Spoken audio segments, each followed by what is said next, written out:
साथियों, this is doctor Anthony Raju, advocate supreme court. और आज फिर मुझे आपसे बात करने का मौका मिला और आज मैं बात कर रहा हूं एक ऐसे मुद्दे पे, एक ऐसे गंभीर मुद्दे पे बात कर रहा हूं जो आपको झंझोड़ के रख देगा। जी हाँ साथियों,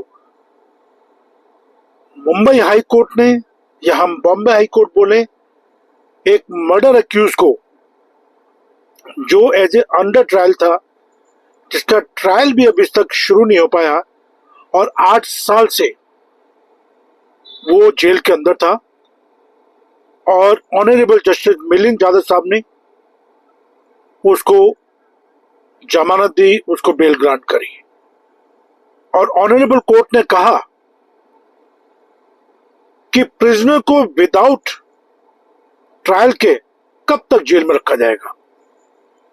और सबसे बड़ी बात जो ऑनरेबल कोर्ट ने कही, वो बहुत अच्छी बात बोली। उन्होंने कहा कि without the trial amounts to pre trial punishment. जी, ऑनरेबल कोर्ट ने कहा कि जो लोग अंडर ट्रायल हैं, जिनकी अभी तक ट्रायल भी शुरू नहीं हो पाई है और जो जेल हैं वो खचाखच भरी पड़ी हैं, तो ऑनरेबल कोर्ट ने कहा कि अब वक्त आ गया है कि माननीय अदालतों को बैलेंस करके चलना पड़ेगा।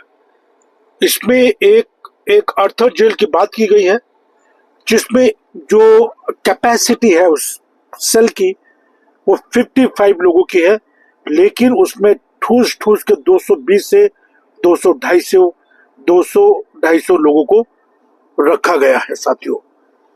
और ये जो अहम जजमेंट, जिसमें मर्डर केस का जो अंडर ट्रायल है उसको बेल देते हुए कोर्ट ने ये बहुत अहम टिप्पणी करी। और इसमें एक बहुत इंपॉर्टेंट चीज ये साथियों कि हमारे फंडामेंटल राइट्स हैं फेयर टू ट्रायल, और है ना, फेयर टू ट्रायल, और जल्द से जल्द ट्रायल होना चाहिए, स्पीडी ट्रायल, फेयर जस्टिस, ये सारे हमारे फंडामेंटल राइट्स हैं। तो ये एक बहुत अहम judgment honourable justice Milind Yadav साहब की, जिन्होंने एक मर्डर ट्रायल के, तो एक मर्डर में अक्यूज था, उसने अपने भाई का मर्डर करा था 2018 में, और पुलिस ने उसको अरेस्ट किया और पिछले 8 साल से वो बंदा जेल के अंदर है, जिसमें ट्रायल भी अभी तक स्टार्ट नहीं हो पाया। इसलिए माननीय जज साहब को उसको बेल देनी पड़ी, और उन्होंने बहुत अच्छे शब्दों में कहा कि such an incongruity leads us to answer the proposition, how can a court find a balance between the two polarities, justice Yadav remarked। और इसमें सबसे अच्छी चीज जो कही है, और कई बार माननीय हाई कोर्ट ने, माननीय सुप्रीम कोर्ट ने भी इस बात को बोला है कि bail is rule, the bail is rule and jail is exception. और यही एक कारण है साथियों कि जो 7 साल तक के जितने अपराध होते हैं उसमें CRPC 41A का नोटिस सब करना बहुत जरूरी होता है कि भाई उसमें बहुत सारी चीजें हैं, गिरफ्तारी से पहले बहुत सारे कानूनी प्रावधानों को पूरा करना पड़ता है। तो मैं माननीय कोर्ट का धन्यवाद करता हूं। ये एक इम्पॉर्टेंट जजमेंट माननीय मुंबई हाई कोर्ट की, और इसका लिंक मैं नीचे दे दूंगा, और मेरा मोबाइल नंबर भी नीचे है। कभी भी कोई भी आपको मेरी मदद की जरूरत हो, कि मुझे बहुत अच्छा लगता है कि जब हम लोगों को क्रॉस करने में मदद करते हैं, जब हम लोगों को एविडेंस जुटाने में मदद करते हैं, या बेल हो, मतलब कुछ भी हमें काम करने में लोगों की जब मदद करने में बहुत अच्छा लगता है, और हम लोगों की मदद करना चाहते हैं।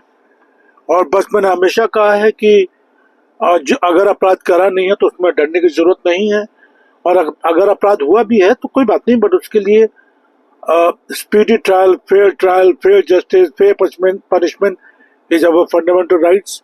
ठीक है, हमें मिलना चाहिए। और दूसरी बात यह है कि इसमें 3-4 चीजें बड़ी इंपॉर्टेंट है जो हमेशा कहता हूं, कि अगर किसी भी गंभीर अपराध में आप फंसे, चाहे वो पॉक्सो के मामले हो, चाहे वो मर्डर के मामले हो, रेप हो, कुछ भी हो, उसमें एक अच्छे एडवोकेट से जरूर हमें सलाह मशवरा करना चाहिए। उससे हमेशा एविडेंस पे बात करें, क्रॉस पे बात करें, बेल पे बात करें, एंटिसिपेटरी बाल पे बात करें। उससे कुछ छुपाइए मत, उससे बिल्कुल निष्पक्ष होकर बात करें, साफ सुथरी बात करें। मैं आपको बड़ी जिम्मेदारी और दावे के साथ कह रहा हूँ कि आपको इस चीज से जरूर मदद मिलेगी। जय हिंद, जय भारत। मेरा मोबाइल नंबर नीचे दिया गया है, आप उसमें से उतार सकते हो, मेरे से बात कर सकते हैं। जय हिंद।